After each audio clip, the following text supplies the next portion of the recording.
Hello guys, this is Arbs. Today we have to analyze the game of Magnus Carlsen and Dolmatov played last 2004. In this game we're gonna learn how Magnus Carlsen crushed the Dutch defense. So let's start. Magnus Carlsen played knight f3, f5, d3, and after d6, e4, e5, knight c3. White just developed his pieces normally. Knight c6. Now Magnus Carlsen captured the pawn on f5, bishop takes f5, and here, interesting idea, he played d4. In the game, black captured this with his knight, knight takes d4, and after knight takes d4, a takes d4, queen takes d4. But the question is, what if after d4, black will play e4? In this position, white will play d5. Following line, a takes f3, d takes c6, and after b takes c6, then queen takes f3. In this position, white has a better position. It attacks the bishop, the pawn on c6, and white has a better structure. And aside from that, these two bishops now are very active. Okay, so let's continue the game. After d4, the actual game, knight takes d4. Repeat, it takes d4, queen takes d4. Black develops his knight on f6. And here, Magnus Carlsen developed his minor piece, the bishop to c4, which is very active. Since black played this pawn on this square, now it weakens this diagonal. So Magnus Carlsen exploit this weak diagonal on the king side.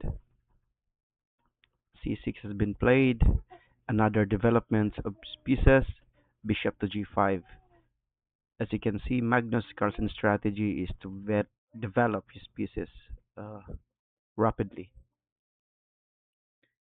Black played b5. He keeps pushing pawns. Bishop b3 just to maintain this long diagonal. Okay. Bishop e7 has been played. And for white, what you're gonna play here for white? Try to post the video if you want, then try to guess. Okay. So the move here, Magnus Carlsen played castling on the queen side. Uh, Now the king is safe. The rook is has been activated. It creates a battery attacking d6. Queen d7 has been played, and rook h e1. A very instructive played by Magnus Carlsen. All his pieces now are very active, right? King d8, getting away from the pin. But but now there's a tactics here that I would like you to guess also, and to find it, why to play and win. So the move is rook takes e7. Okay. Here black has two options. He can take with the king. He can take with the queen. So let's start. If it takes with the king, it follows bishop takes f6, g takes f6. Look at the structure for black. It's very bad, right? Rook e1 check, and here queen takes f6. King c8, then rook e7. Dominant position for white. So in the game, instead of taking with the king, he captured with the queen instead. But still, this is winning for white. As you can see, a lot of pieces now for white, very active, right? So once if you want to improve your game, just activate all the pieces, develop quickly. Queen to f4, double attack, attacks the bishop, attacks the pawn on d6. Okay. Bishop d7, knight e4, exploiting the pin.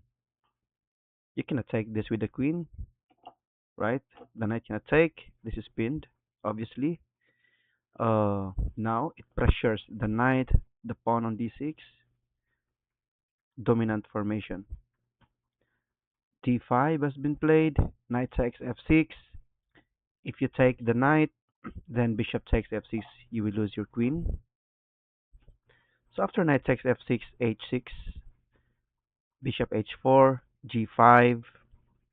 Now the queen and the bishop fork, but this is winning for white. Magnus Carlsen played uh, queen d4, and black resigned the game. If you take the bishop, right, you can take the bishop here, but now I think white could play now mm, knight takes, t5, attacks the queen and attacks the rook. You can defend this with a queen, but after knight f6, you have now three pieces that attacks the bishop on d7. So that is why black resigned the game. So this is an instructive game of how to crush the Dutch defense, especially if the opponent is not prepared, okay, and is not developing more a lot of pieces here. So thanks guys for watching. Please subscribe and have a good day. Bye bye.